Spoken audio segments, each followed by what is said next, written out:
Buenas tardes amigos de tus propias palabras. Felicidades a la comunidad de Astele, felicidades a la cadena H, eh, a la familia, a las dos familias, Canal 169 Total Play. El día de hoy vamos a platicar un tema muy interesante, el panorama internacional que viene para México. Y qué mejor de la mano del doctor Humberto Hernández Haddad. Humberto, gracias por estar aquí con nosotros. Catedrático, ex senador, tienes una carrera política, tienes una carrera académica, tienes una carrera profesional muy interesante. Y qué mejor que escuchar contigo y sobre todo escuchar tus palabras de que nos digas qué es lo que viene para México en este año 2018. Pues veo venir un México más fuerte, más experimentado y un México exitoso, a pesar de que existen clamores de que las cosas pudieran ser complicadas. Yo no lo creo. Y no lo creo por dos razones. La primera, porque el inventario de recursos humanos que tiene México es asombrosamente rico, diversificado, competitivo. Como nunca antes en la historia de nuestro país, el capital humano que se ha logrado formar es asombrosamente variado, fuerte.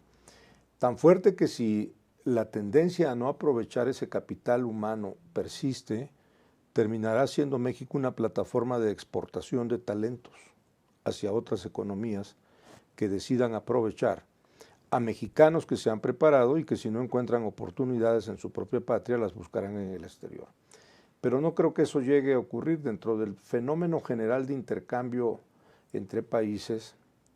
Va a haber una migración de talentos, pero va a haber también un clima de aprovechamiento del capital humano que se ha formado en las instituciones educativas de México para una etapa en la que los recursos naturales del país ahí siguen. Ahí está el inventario de recursos naturales del país y la posición privilegiada de ser un país bioceánico, un país eje entre la economía de Estados Unidos y Canadá en la América del Norte, con América Central, el Caribe, Sudamérica. Es un cruce de caminos lo que tiene la geografía económica de nuestro país, que hay que explotar. De modo que es una cuestión de enfocarnos al aprovechamiento integral de nuestros recursos. Nuestras posibilidades no han sido mermadas a pesar de cualquier tropiezo temporal. Y lo que va a detonar esto, Alejandro, es que vienen unos cambios espectaculares. Debiéramos ya estar hablando en México, por ejemplo, de la cuarta revolución industrial que ya empezó en otros países y de la cual nosotros no podemos quedarnos abajo. La cuarta revolución industrial trae robotización masiva, automatización de procesos industriales, trae cambio en el diseño industrial a través de la impresión tridimensional, con la que lo mismo se podrán hacer ahora prótesis que casas y edificios, materiales que son asombrosamente novedosos, plásticos biodegradables, materiales sustitutivos del acero. Bueno, nada más en la industria automotriz, Alejandro, todo esto que consideramos el gran milagro industrial mexicano de que somos una potencia exportadora de automóviles, eso tiene un problema. El automóvil que hoy manejamos no tiene nada que ver con el que dentro de 5 años va a estar caminando en el mercado y que es un automóvil con inteligencia artificial, autónomo, con materiales que hoy todavía no están en el mercado, pero que ya los tienen preparados los fabricantes para ponerlos en el mercado. Una revolución económica y de la comunicación es el Internet de las cosas. El Internet de las cosas es algo verdaderamente asombroso, que todo se va a comunicar, la cámara de televisión frente a la cual estamos platicando con nuestro auditorio, junto con los celulares, los relojes inteligentes, la computadora de la oficina, el refrigerador y el horno de microondas en la casa, para con solo dar una orden digital, no importa la distancia, da lo mismo que esté en el cuarto de al lado que esté al otro lado del mundo. Efectivamente. Bueno, nosotros tenemos que prepararnos para un México de economía digital. Pongo un ejemplo concreto. Viene un proceso electoral 2018 en México que es asombrosamente oneroso. Somos la democracia que más dinero gasta en el mundo en costo sufragio per cápita. El sufragio mexicano es el más caro del mundo. Eso no es compatible con las posibilidades de tener una democracia mexicana con economía digital, confiable, rápida, transparente, que elimine todos los capítulos de controversias que judicializan hoy los procesos electorales. Brasil en eso ha avanzado muchísimo. Los sufragios en Brasil son digitales. En la misma noche de que se hace una elección en Brasil se conocen los resultados de una manera incontrovertible. Pensemos entonces en que hay varios capítulos de la vida mexicana. Pero, perdón, perdóname, te interrumpo antes de entrar. ¿Tú crees que ya estamos preparados para ese grado de confianza? Y digo grado de confianza porque nos ha tocado caídas de sistema, nos ha tocado gastos irregulares, nos ha tocado todo. Y el problema de México es la confianza. Nadie cree en el proceso electoral, a pesar de que se ha buscado y se ha luchado por hacerlo transparente. Te pregunto, ¿ya estaremos dispuestos a automatizar las elecciones, como tú lo mencionabas bien, en ánimo de mostrar una madurez? Habría que pensar en que si no al 100%, porque la realidad geográfica, orográfica del país no permita una solución digital al 100%, hay que empezar a hacerlo, al menos en las grandes ciudades donde ya se podría hacer. La Ciudad de México sería un laboratorio perfecto. Que esta ciudad pudiera tener procesos electorales digitalizados, que no sean onerosos, porque además es una contradicción que México gasta cada vez más dinero en sus procesos electorales y cada vez es mayor en los estudios demoscópicos, en las encuestas, la inconformidad con ese grado de avance democrático que no ha dejado satisfecho al ciudadano. Entonces habría que pensarlo también en materia educativa. Por ejemplo, en materia educativa, países que gastan menos que México en educación pública, como Egipto y Polonia, sacan mejor lugar en la evaluación anual de la OCDE, a pesar de que México gasta mucho, pero los resultados son pobres en materia educativa. Otro ejemplo concreto, en materia de derechos humanos, la ONU y la OEA institucionalmente no gastan lo que México solo gasta en derechos humanos. El Ombudsman Nacional y los Ombudsman de los estados a nivel mundial son el primer lugar en el total presupuestado. Sin embargo, más de la mitad de las quejas humanitarias que se reciben en la Comisión Interamericana de Derechos Humanos y de los casos justiciables que llegan como admitidos a la Corte Interamericana de Derechos Humanos en San José, más de la mitad dentro del sistema interamericano de protección a los derechos humanos vienen de México. Wow.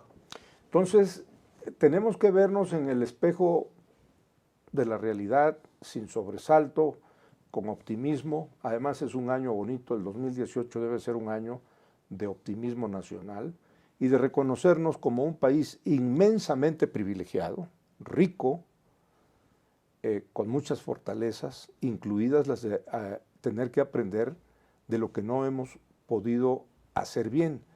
Y de esa suma de reflexiones, contesto a la pregunta, veo venir un México fortalecido, que asuma su responsabilidad internacional en un contexto que sí tiene riesgos muy reales. Un riesgo muy real es que veo con preocupación la militarización de la política internacional. Pongo un dato concreto sobre la mesa. Hace unos meses, el presidente de Estados Unidos presentó su proyecto de presupuesto al Capitolio en Washington. Le dijeron que era excesivo y finalmente, ¿qué ocurrió? Se lo aprobaron dándole 7% más de lo que había pedido. Es un aviso muy claro de que en la política exterior de México tenemos un desafío muy importante. La diplomacia mexicana debe salir de su letargo. Yo propongo de manera muy concreta, hay que reformar radicalmente la Secretaría de Relaciones Exteriores de México. No está funcionando y hay que refundar el Servicio Exterior Mexicano, creando un Servicio Exterior Mexicano competente, de alta calificación profesional, sujeto a una evaluación periódica de comportamientos, de estándares éticos en la conducta del personal de la Secretaría de Relaciones Exteriores, para evitar las infiltraciones propias de intereses transgresores de la legalidad, donde tenemos de repente el triste panorama de una diplomacia que tiene comportamientos de ilicitud. Y además, dejar de improvisar, ¿no? Y Tienes dejar de toda la improvisar. razón, tienes toda la razón. Mira, hay algo que me llama mucho la atención. O sea, yo veo otros países que, por ejemplo, los consulados normalmente son gente de carrera, ¿no? Gente que han sido preparados. Y quizá dejen el aspecto de embajadas, los embajadores para ciertos cargos políticos. Es válido. Pero al menos tienes una parte de formación. Pero aquí se improvisa de todas a todas. Vamos a hacer una pequeña pausa.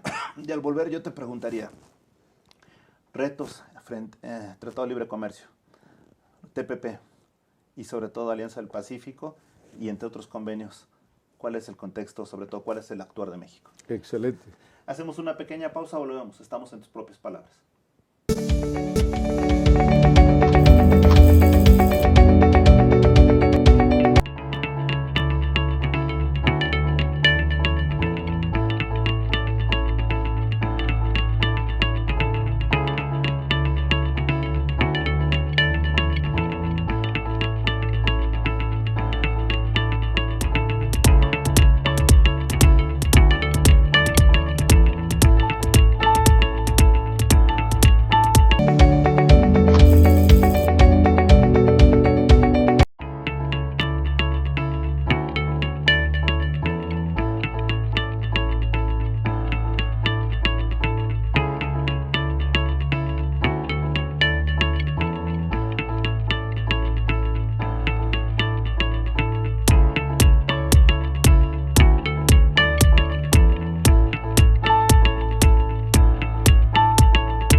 Estamos seguros que construyendo a través de la gente podremos trabajar y sobre todo contribuir en los resultados de su negocio.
que construyendo a través de la gente podremos trabajar y sobre todo contribuir en los resultados de su negocio.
Regresamos, amigos, de tus propias palabras. Humberto, hay algo que me llama mucho la atención. México, o sea, ahorita pareciera que estamos todos preocupados por el TLC. De hecho, desde el año pasado, ¿no? Pero resulta que van 6 pláticas, si no mal recuerdo, o 7. No, van 6, creo, y falta una, la de enero. Y después ya vendrá todo el proceso ya de concluir las negociaciones y eventualmente que se apruebe. La amenaza de Estados Unidos sigue latente, sobre todo el capricho de Trump, de si sigue o si no sigue.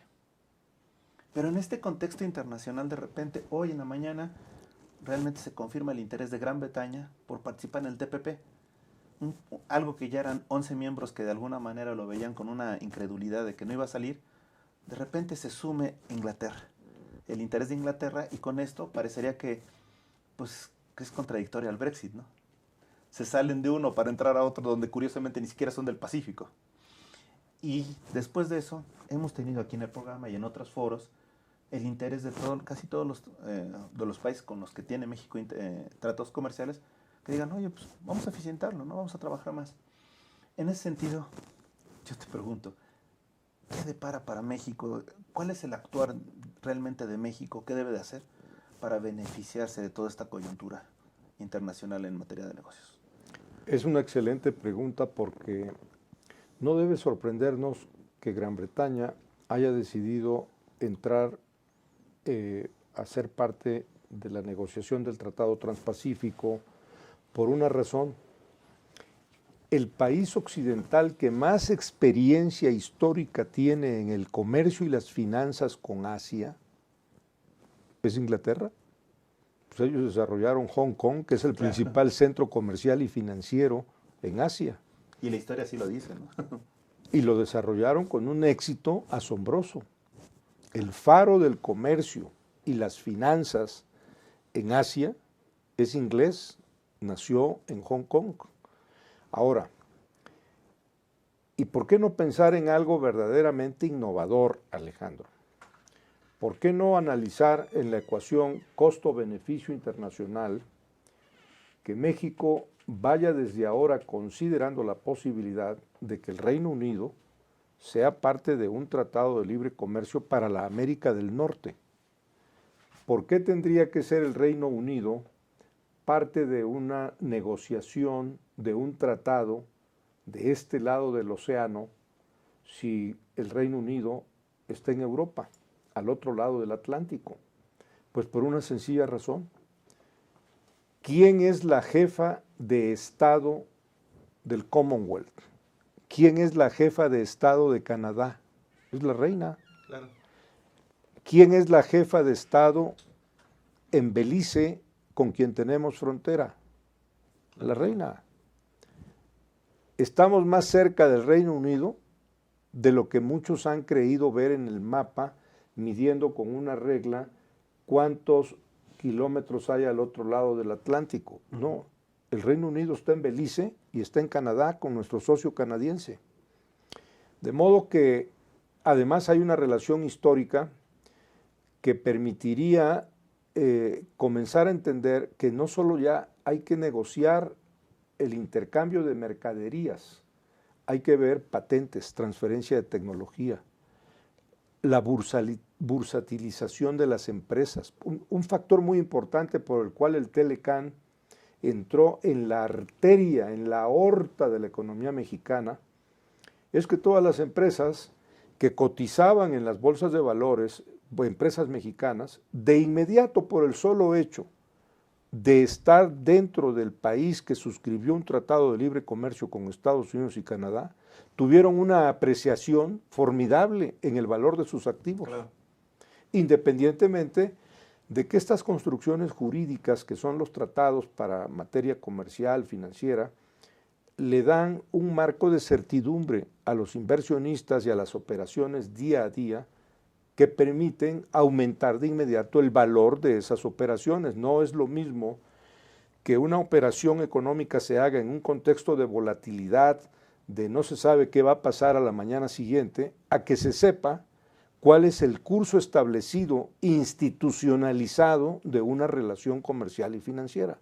Entonces, en ese sentido, nosotros vamos a ganar tarde o temprano, la historia nos dará la razón, la ciencia económica, que algunos piensan que no es nada más que una ciencia moral, y a la luz del derecho internacional, tenemos toda la razón en proponer que las relaciones económicas, transfronterizas, industriales, financieras, los intercambios de México con nuestros dos vecinos al norte, Estados Unidos y Canadá, estén enmarcados en un tratado, no pueden estar en la anarquía ni en la improvisación.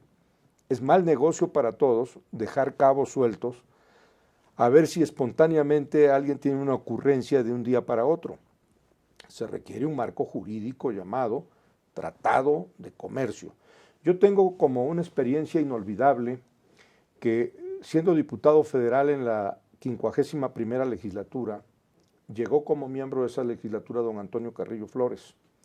Y don Antonio, que ya venía de ser secretario de Hacienda, secretario de Relaciones Exteriores, embajador de México en Washington, me invitaba a desayunar, y en uno de los inolvidables desayunos que tuve con él, me contó algo y me autorizó a contarlo, por eso lo he contado en varios foros, que cuando era secretario de Hacienda del presidente Ruiz Cortines, el presidente Ruiz Cortines lo envió a una reunión con la plana mayor de las finanzas de Estados Unidos, quienes lo invitaron a jugar golf, y en el curso de esa partida de golf le dijeron: el tema importante que queremos tratar es que queremos un tratado de libre comercio con México.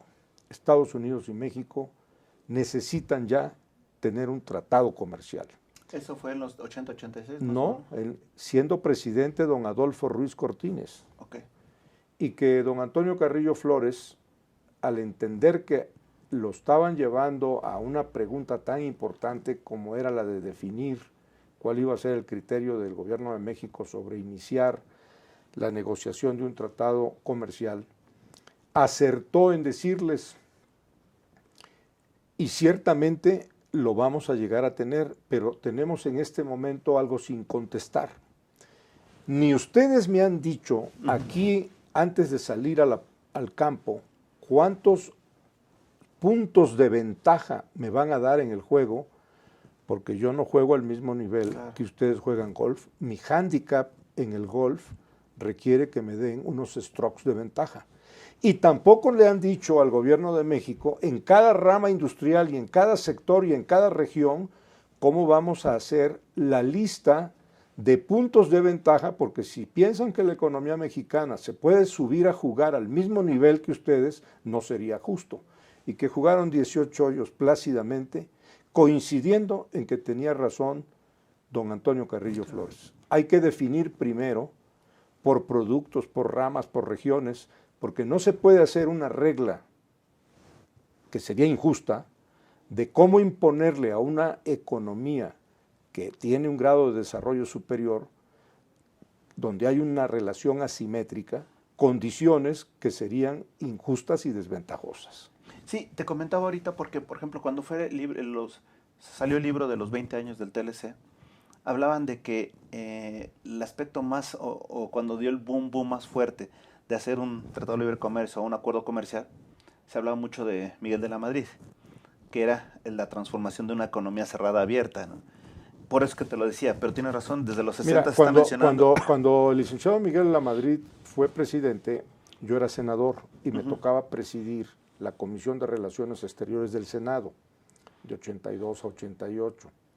Y nos tocó, a la mitad en el 85, dictaminar y aprobar el ingreso de México al GATT.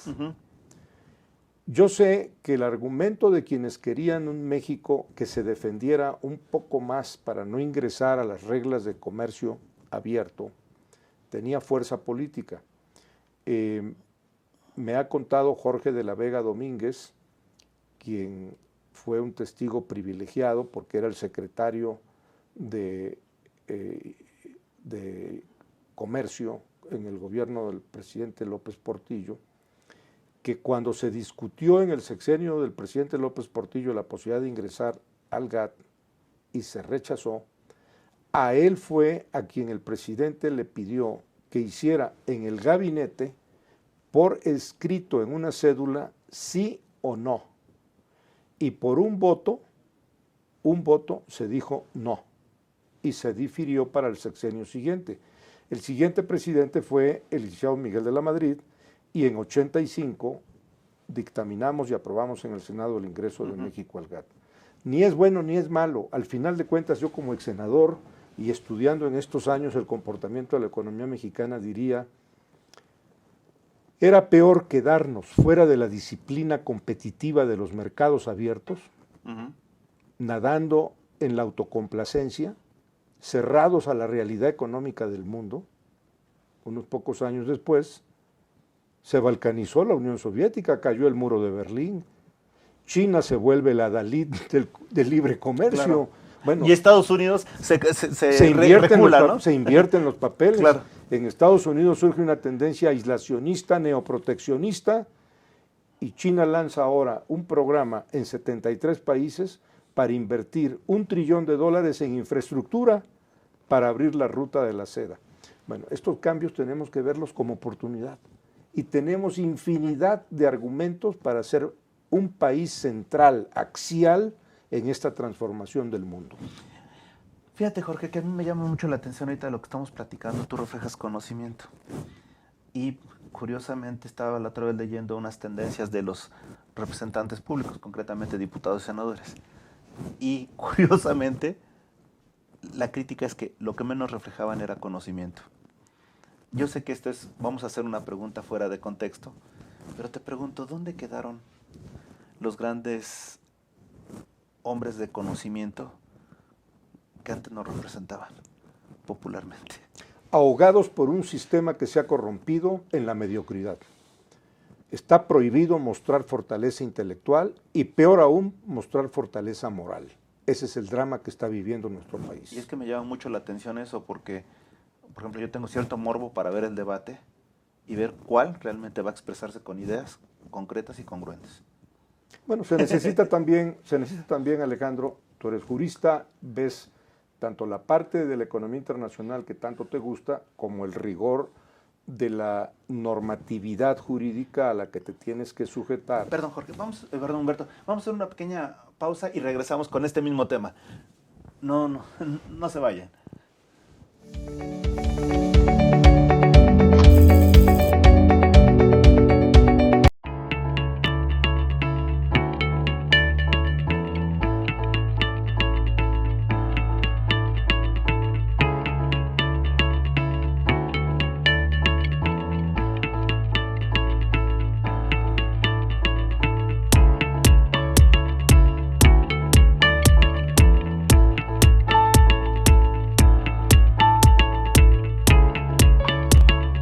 Estamos seguros que construyendo a través de la gente podremos trabajar y sobre todo contribuir en los resultados de su negocio.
Regresamos, amigos. Ahorita sí me llamó mucho la atención tu pregunta. Mejor dicho, la respuesta. Se ha corrompido esos hombres que con conocimientos nos representaban. Te reitero que me interesa ver un debate congruente, con acciones concretas, razonadas y realmente válidas. Perdón, te interrumpí. ¿Tú qué me dices al respecto? Hay que compatibilizar economía de mercado abierto con un sistema político abierto a la competencia y que esté bajo el rigor de dos fuerzas con las cuales los sistemas realmente pueden ser democráticos, y no son una simulación. Transparencia y rendición de cuentas. Si a un sistema democrático no se le pone el rigor de la transparentación de las conductas y la rendición de cuentas, es una democracia simulada. Y ese es el riesgo que corremos en México, que andamos buscando la democracia y podemos encontrarnos con instituciones fallidas.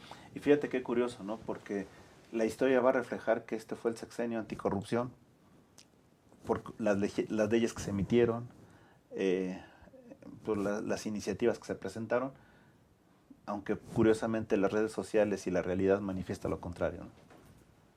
Pues de allí la importancia de esta transformación tecnológica en donde el ciudadano se está volviendo individualmente un reportero de la noticia. Hoy el ciudadano, esté donde esté, si tiene una computadora o un celular, es potencialmente el que va a reportar la noticia sin ser periodista. De hecho, la cantidad de personas que hoy en el mundo están haciendo periodismo sin ser periodistas es asombroso.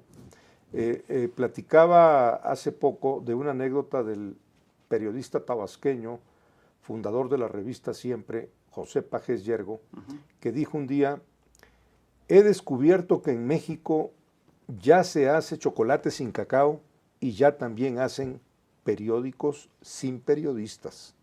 Bueno, ahora pensando en aquello que dijo Pajés Yergo, me he quedado en la idea: ¿y cuándo vamos a hacer una democracia con demócratas? Porque la democracia es un ejercicio fuerte de transparencia, de rendición de cuentas, de competencia de ideas. Y la mejor idea es la de que por lo pronto no perdamos el optimismo. Es muy importante, sobre todo en este año que se ve venir un proceso electoral tan competido, que dejen un margen para la reconciliación del país, porque va a ser muy mal negocio, en nombre de la democracia, fracturar al país. Y fíjate que gane quien pareciera que nosotros los mexicanos perdemos, ¿no? Porque si gana un presidente va a llegar con un Congreso dividido. Y tiene razón, el hecho de que haya tantas resillas internas van a ser primero los intereses personales que los de la nación, ¿no? Pues ese va a ser un reto para este año. Cómo ir a la prueba de la democracia y reunificarnos para que el país salga fortalecido. Ahora bien, y regresando al aspecto internacional, ¿tú tienes inquietud como mexicano respecto a lo que va a pasar con el TLC? Concretamente, con el NAFTA, con el Tratado de Libre Comercio de América del Norte. El escenario que, por los años que he dedicado a estudiar las relaciones internacionales, veo venir, puedo decirte mi diagnóstico. Hay una militarización de la política exterior de Estados Unidos. Hay una decisión de construir el muro en la frontera de México con Estados Unidos. Hay un neoproteccionismo comercial y aislacionismo. Hay un endurecimiento migratorio en Estados Unidos. Hay una reforma fiscal. La reforma fiscal, qué bueno que la mencionas, abre una competencia en cargas fiscales que antes solo estaba destinada a hacer la competencia en tarifas, aranceles, el valor de las mercancías. No, hoy es también en los impuestos. A ver quién cobra menos. Es una competencia novedosa. Y fortalece el bilateralismo porque veo venir que Estados Unidos gradualmente va a comenzar a retirarse de los foros multilaterales. Ya se retiró de la UNESCO en París, ya se salieron. No han pagado sus cuotas a Naciones Unidas, a pesar de que son la sede en Nueva York de la ONU.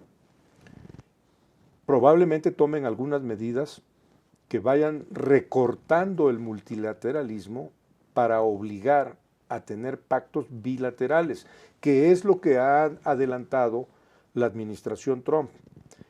Que si el Telecan ellos llegaran a salirse, lo sustituirían por tratados bilaterales, uno con Canadá y uno con México por separado.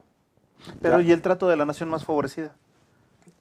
Sabemos, bueno, y quienes piensan que la cobertura al comercio estaría en Ginebra, en la Organización Mundial de Comercio, no tienen ni idea del alcance que trae el trazo estratégico de esta nueva política diseñada en Washington, que consistiría en incluso retirarse de la Organización Mundial de Comercio. Entonces, por eso vuelvo a insistir, la diplomacia mexicana requiere una nueva Secretaría de Relaciones Exteriores, un nuevo servicio exterior mexicano, una capacitación técnica de altísimo nivel para que las representaciones de México tengan un alto contenido de conocimiento jurídico, económico, financiero, porque el ajedrez que se está jugando en estos momentos va a decidir el destino de los países en un siglo de mucha competencia. Y nosotros tenemos mucho que defender y mucho que aportar. Ahora bien, algo que de alguna manera lo has dicho brillantemente. Necesitamos transformar.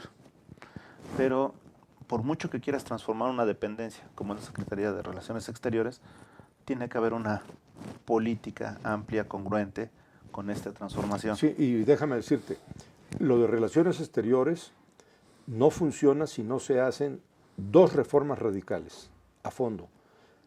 Recuperar el funcionamiento de una Secretaría de Gobernación que hoy está ausente. Este país no tiene Secretaría de Gobernación, no tiene seguridad frontera sur, frontera norte, hay un problema migratorio creciente en ascenso que puede llevar a una crisis humanitaria por migración descontrolada, inmigración descontrolada. Sus organismos de seguridad nacional brillan por su ausencia. ¿Dónde está la seguridad nacional del Estado mexicano? El modelo policial que concentró miles de millones de pesos y miles de agentes en un solo mando a través de la Secretaría de Gobernación, desapareciendo la Secretaría de Seguridad y haciéndose cargo de la seguridad pública, es inexistente. El país tiene hoy una gravísima crisis de seguridad pública que ha obligado a los militares a asumir el papel que las policías no pudieron a tiempo satisfacer. Y que en principio no era su Y la otra su dependencia función. que requiere una reforma radical y a fondo para que el país salga adelante es la Procuraduría General de la República, que en la versión de la reforma constitucional Fiscalía General de la Nación no alcanza a satisfacer las necesidades que el país tiene para recuperar el eslabón perdido. Yo publiqué hace unos meses con Penguin Random House un libro titulado El eslabón perdido. ¿Cuál es el eslabón que se perdió en México en la cadena institucional? El Estado de Derecho. Y cuando pierdes el Estado de Derecho, ya no jala la cadena de transmisión de las instituciones. Incluso, no solo no puede avanzar, puede retroceder el país, que es lo que estamos viendo en varios estados de la República. En varias regiones del país, no solamente no estamos avanzando, sino estamos viendo un peligroso retroceso por los niveles de inseguridad, de violencia, de atentados que día a día estamos viendo.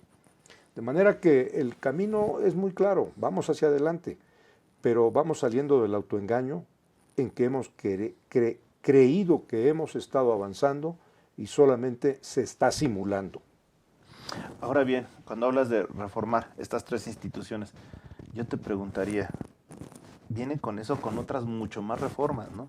Educación pública, Hacienda, agricultura, o sea, de repente dices, oye, tenemos que refundar un Estado. Pues sí, en buena medida el reto del Estado mexicano es su renovación institucional y desatar la competencia de las ideas, de las habilidades productivas. El país necesita acumular todo su potencial productivo, creativo, competitivo, no detenerlo, no inhibirlo. Es mal negocio para el país crear una sociedad refrenada, atemorizada. Ese no era el México que éramos. No, desde luego que no era, pero el problema es que es el que es. Bueno, en eso pues estamos. Llegó la hora de salirnos de esa trampa. Fíjate que yo me acuerdo cuando Fox iba a ser presidente, dijo algo que me pareció una estupidez en su momento, pero bueno, era solucionar el problema de Chiapas en 15 minutos. Hay quien está retomando esa idea de que dice que con que se combata un aspecto de ellos, que es importante, pero no es el único, que es la corrupción, basta con que él llegue para que se cambie todo. ¿Realmente estamos listos para un cambio de chip en las personas? No me respondas ahora. Vamos a hacer la última pausa y volvemos. Estamos en tus propias palabras.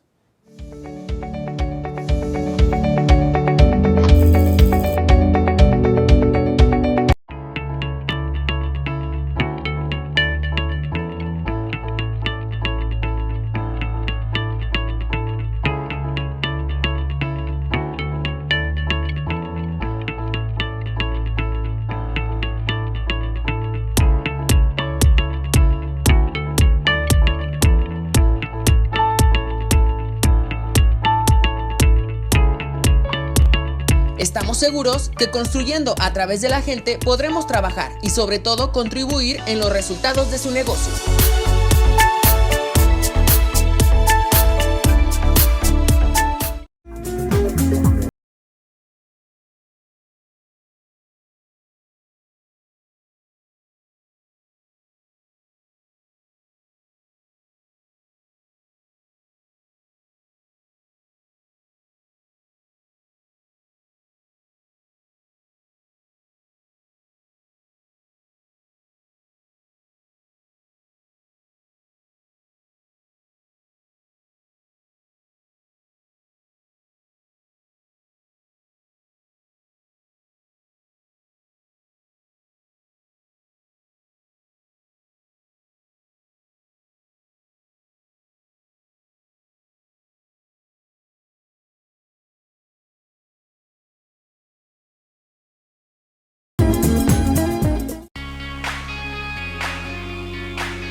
No, le estaba haciendo porque me estaba viendo para que lo viera acá. Que vea la cámara.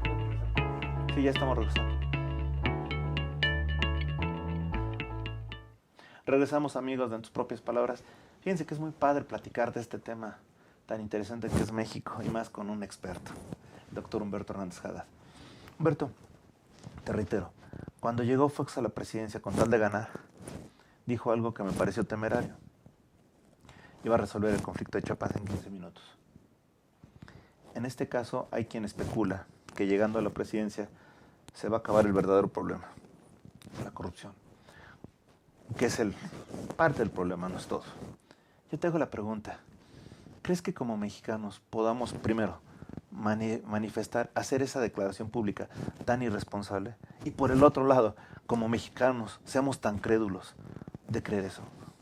Por eso es importante que haya un contraste en las propuestas, los programas con las que los aspirantes a la presidencia en 2018 tendrán que pasar la prueba de la aceptación o el rechazo. Chiapas demostró que en realidad había sido una crisis fabricada políticamente con muy oscuros designios y que permitió que el día que entró en vigor el Tratado de Libre Comercio para la América del Norte, 1 de enero de 1994, a la misma hora había un alzamiento armado zapatista en Chiapas en contra del ejército mexicano que generó la primer señal de fuga de capitales, de inestabilidad, de nerviosismo, para desembocar el 23 de marzo en el asesinato del candidato del PRI a la presidencia en Lomas Taurinas, más señales de fuga de capitales, inestabilidad cambiaria, peso dólar, y el 28 de septiembre del 94 el asesinato del secretario general del PRI, más señales de inestabilidad económica. El 1 de diciembre tomó posesión Ernesto Zedillo como presidente, diciendo que todo estaba bien, y 15 días después, el 16 de diciembre, devaluó. Vino una fuga masiva de las reservas del Banco de México, las dejaron en cero, quebró el sistema bancario mexicano, tuvieron que pedirle al gobierno de Bill Clinton un paquete de ayuda financiera de emergencia, el famoso rescate financiero, que fue contratado no a tasas soberanas, sino a tasas comerciales, y se tuvo que dejar en garantía prendaria, pignorada, la factura de exportación de Pemex ante la Reserva Federal en Nueva York. Solamente recuperó Pemex el control de sus exportaciones hasta que se pagó el último dólar del rescate financiero que dio el gobierno de Estados Unidos. Bueno, en esa cadena de eventos nos queda claro que alguien hizo lo que hizo en Chiapas, creó el problema político, financiero, social que creó, y finalmente se esfumó. ¿Dónde está la crisis de Chiapas? ¿Dónde quedó? Es lo que quiero saber mucho. Bueno, por eso yo siempre he pensado que los organismos de seguridad nacional del Estado mexicano brillaron por su ausencia y probablemente por su complicidad en ocultar esa información que conduce a identificar a los autores de ese atentado contra México, que además costó en términos patrimoniales miles de millones de dólares, y 5 millones de mexicanos de esa crisis económica se fueron de México a buscar trabajo a Estados Unidos. 5 millones de mexicanos con una quiebra masiva de miles de empresas que tuvieron que cerrar. Sí, claro. Quebraron los bancos, hubo que rescatarlos. Y recuerda que no solo se quedó a nivel nacional, sino que también en los países que tenían relaciones con México les afectó el efecto tequila. Bueno, así lo llamó el Fondo Monetario Internacional, el efecto tequila. Entonces, que esas experiencias son las que nos hacen ricos. Tenemos ya un conocimiento de esas rutas, ya sabemos cómo se cae en una crisis si se descuidan esas variables.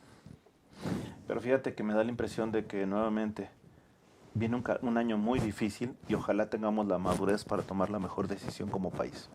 Pues como ciudadanos vamos a hacer valer nuestros derechos y a decir con toda puntualidad y precisión, con la mayor objetividad, en donde vemos que se estén descuidando la defensa de los intereses del país. Ahora bien, qué bueno que dices como ciudadanos.